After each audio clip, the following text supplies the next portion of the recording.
Bonjour, je suis Hakim Na'alam et je vous propose ma chronique du samedi 19 août 2023. Elle s'intitule Le huitième nain. Sarkozy, mon Dieu, voilà que Nicolas sort du chapeau au moment où j'apprends la triste nouvelle, la mort de Michel Manini, le génial réalisateur de Bonne Nuit les Petits. Mais si, les plus anciens se souviennent qu'enfants, ils étaient littéralement scotchés devant leur téléviseur à suivre les aventures de Nounours, le marchand de sable, Pimprenel et Nicolas, le frère de Pimprenel. C'est ce moment de profonde tristesse pour ma génération, pour les enfants de la télé que nous avons été, que choisit le plus rigolo d'entre les vilains, Nicolas, pour se rappeler à notre bon souvenir, nous, les Algériennes et les Algériens. Comment ça, il n'était que 7, les nains? Ah bon? Vous en êtes sûr? Bon, je vous promets de vérifier tout ça, mais tout à l'heure. Pour le moment, j'ai plus urgent sur le feu que les minauderies de Blanche-Neige. Je lis et relis les déclarations sur l'Algérie commises ces dernières heures par un Sarko en plein boom, en pleine promotion de son dernier bouquin, Le temps des combats. Et je me pose des questions profondes, vitales, incontournables, voire existentielles. Lorsque le petit Nicolas a éructé sur la désédie, il était monté sur ses talonnettes ou pas? Parce qu'attention, un mec avec des chaussures normales au niveau du sol et le même mec qui glisse dans ses mocassins 38 médium des talonnettes XXL, c'est pas kiff-kiff. Sarkozy tout de même.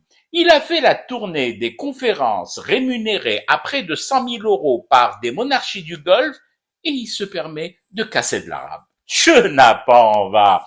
Farceur en plus. Ah oui, gros farceur. Rappelez-vous, les dates et le petit lait partagés sous une tente dressée par Kadhafi en plein cœur historique de Paris.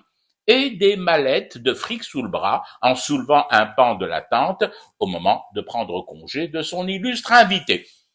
Sûrement pour s'acheter du smecta, l'estomac de Schtroumpfnikos ne supportant pas l'association date et lait. Et ensuite quoi? Une fois la digestion opérée, il fait flinguer Mammar. Nicolas, quand même. Peut-être faut-il aussi rappeler qu'il s'est fait battre par Hollande. Hollande! François le scooter! Arrivé à se faire ratatiner par Flamby. Waouh! Quel sacré numéro, Nikos. Double, voire triple numéro. Sous le nom de qui? De Paul Bismuth. Ah! Un président à l'écoute. Ça n'a pas de prix. Enfin si, tout de même, à la réflexion, ça a un prix. Elle s'appelait comment déjà, l'aveugle L'Oréal? Liliane, mais oui, Liliane Bettencourt. Mais attention, Nicolas l'a juré, il n'a jamais rien pris chez Liliane, même pas un ch'ti de bâton de rouge carmin pour Carla. Quel beau monde tout de même, l'univers enchanté de Nikos. Et ça vient ensuite baver sur l'Algérie. Et ça pleure les coups de froid actuels entre Paris et Rabat. Et ça reproche à Macron de ne pas se rabibocher plus rapidement avec Momo VI. Il est vrai que lors de sa dernière comparution devant un juge, il avait le teint hâlé, Sarko. Ah oui, un beau bronzage méditerranéen, il n'y a pas à dire. Enfin si, tout de même, il y a à dire. Cette fausse note, cette seule fausse note sur la peau de Bismuth, une trace blanche, limite blafarde à la cheville. Ah ben, c'est toujours un chouïa délicat, le bronzage intégral, avec un bracelet électronique à la patte. Comment ça, il n'était pas visible, le bracelet du délinquant? Mais si, je l'ai vu, je le jure sur les têtes réunies de Ziad Takieddine et de Brice Hortefeux. D'ailleurs, lorsque je l'ai vu, ce bracelet électronique à la fine cheville de Schtroumpfnikos, c'est là précisément que j'ai su qu'il était monté sur talonnette pour faire face au juge.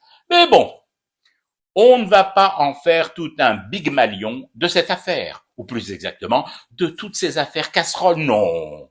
Juste pour dire que lorsqu'un Sarkozy, Hachakoum, s'aventure à parler de l'Algérie, les Algériennes et les Algériens n'ont pas l'échine assez souple pour se baisser aussi bas, plus bas que terre, afin d'écouter les sarcobruissements. C'est tout juste si nous fumons du thé pour rester éveillés au cauchemar des procès du huitième nain qui continue. C'était Hakim Na'alam, je vous retrouve demain pour une autre chronique est une autre façon de dire son amour à l'Algérie.